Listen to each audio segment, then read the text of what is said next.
Welcome to another Fantasy Goodfellas video where we're going to talk about the top 30 wide receiver rankings for week 5. You ready? Let's do it. Fantasy Goodfellas. Boom, boom, boom. Rolling on the field.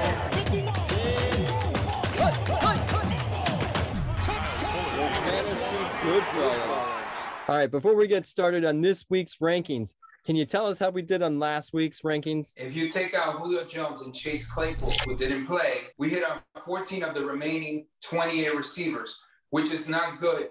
But I don't think there were any good receiver rankings last week. All right, well, let's try to improve it this week. For the top 30 wide receiver rankings for week 5, Richard, take it over. And number 1, Tyreek Hill, home against Buffalo. Looks like Tyreek Hill's back, right? Absolutely. He went crazy. Again, this is the Tyreek Hill we expect, and they're going to need him against the Bills. And number 2, Devontae Adams at Cincinnati. I guess it's the 1-2 show. Hill at 1, Adams at 2. What do you got to say about this? Yeah, I love those guys. There's going to be off weeks, but these guys are both amazing talents.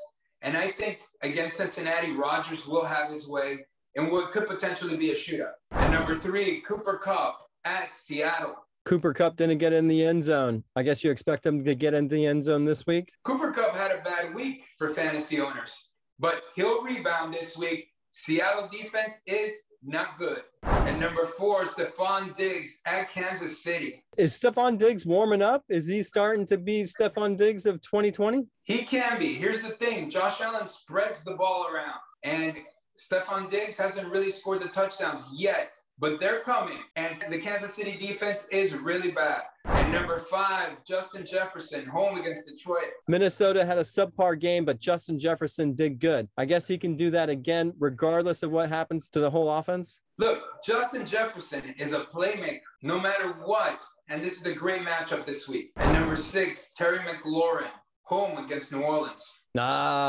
Looked like Scary Terry was back, didn't it? Yep, Scary Terry is starting to build some chemistry with Heineke. And we know he's good, regardless of quarterback. He proved it all of last season. And wait till the beard gets back. And number 7, DeAndre Hopkins, home against San Francisco. I guess you're expecting Hopkins to have a bounce-back game. Yes, I am.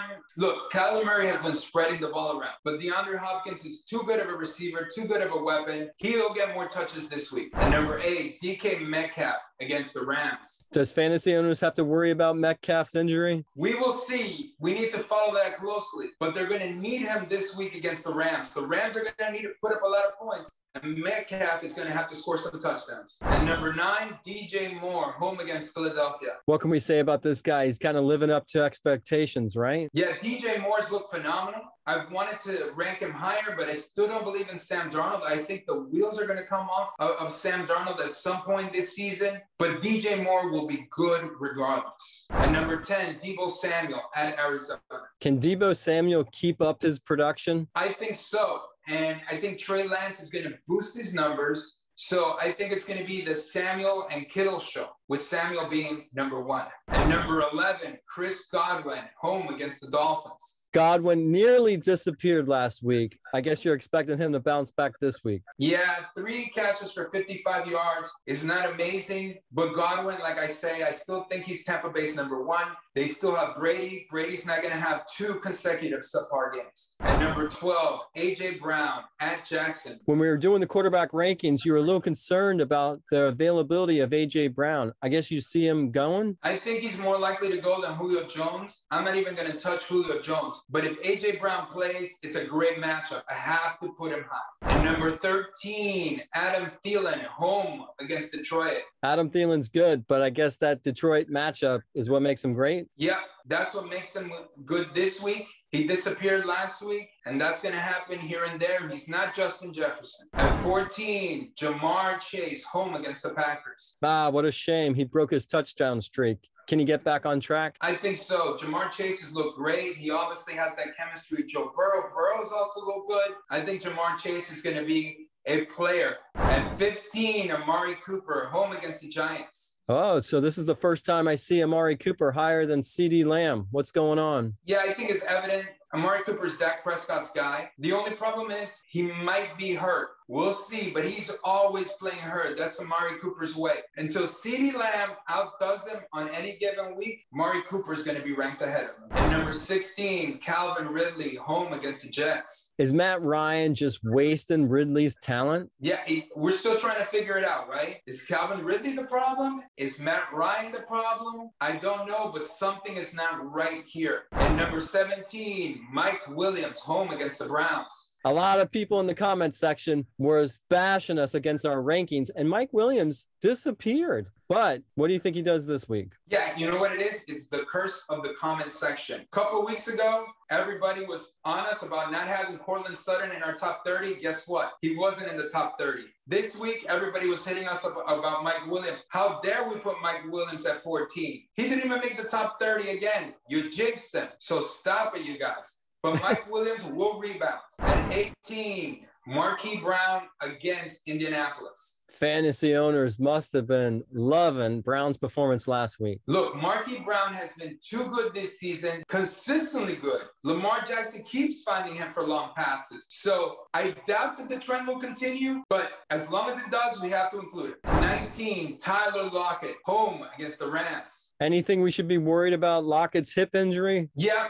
Obviously a concern. It affected him last week. I don't know if it will again this week. We'll see. Hopefully he healed because this is a great matchup. It's a time to put up some major points. And number 20, Keenan Allen, home against the Browns. Keenan Allen had a subpar game last week. How do you think he does this week? Here's my concern with Keenan Allen. Justin Herbert's a great quarterback, but he is passing the ball around, and Mike Williams might have surpassed him as the number 1 on that team. And number 21, Mike Evans, home against the Dolphins. Do you think Evans is going to look like anything he did in 2021, catching all those touchdowns? Listen, that's a great receiving core that they have in Tampa Bay.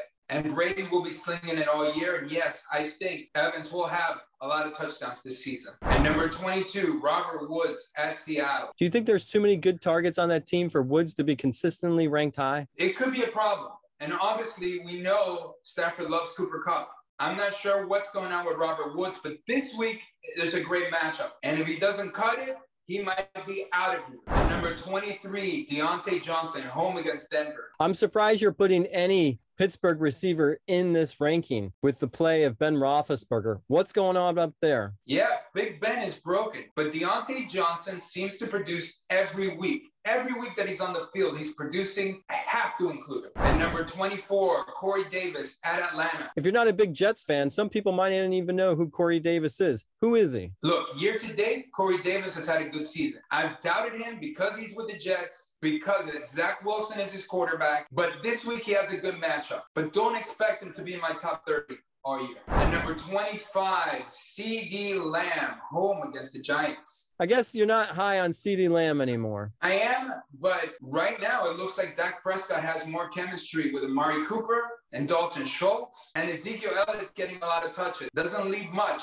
for one CeeDee Lamb. And number 26, Jacoby Myers at Houston. Jacoby Myers is getting the targets. Do you think he's going to do anything with those targets? He's getting the targets. He's also getting to throw some passes there in New England. He's going to produce consistently, but I still have my doubts about Mac Jones and that whole offense. And number 27, Antonio Brown, home against the Dolphins. Here's my favorite thing. 3 wide receivers from Tampa, and you've told me only 2 have done good. I guess that's changing. The trend continues. 2 receivers made the top 30 this week. It seems like it happens every week. 2 of the 3.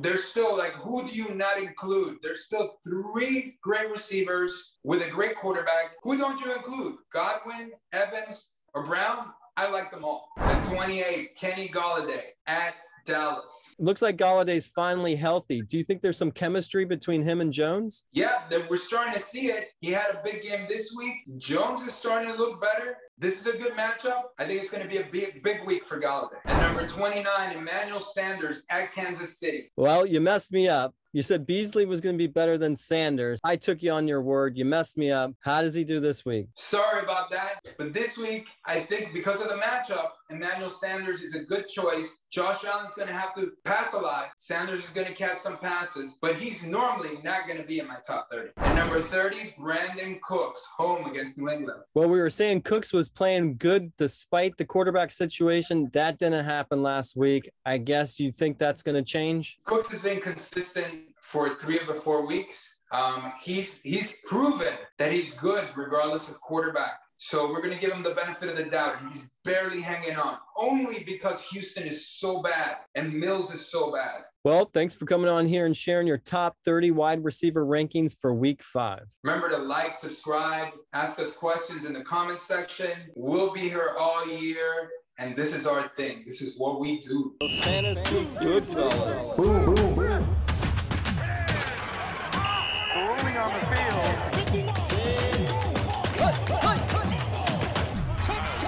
Fantasy Goodfellas.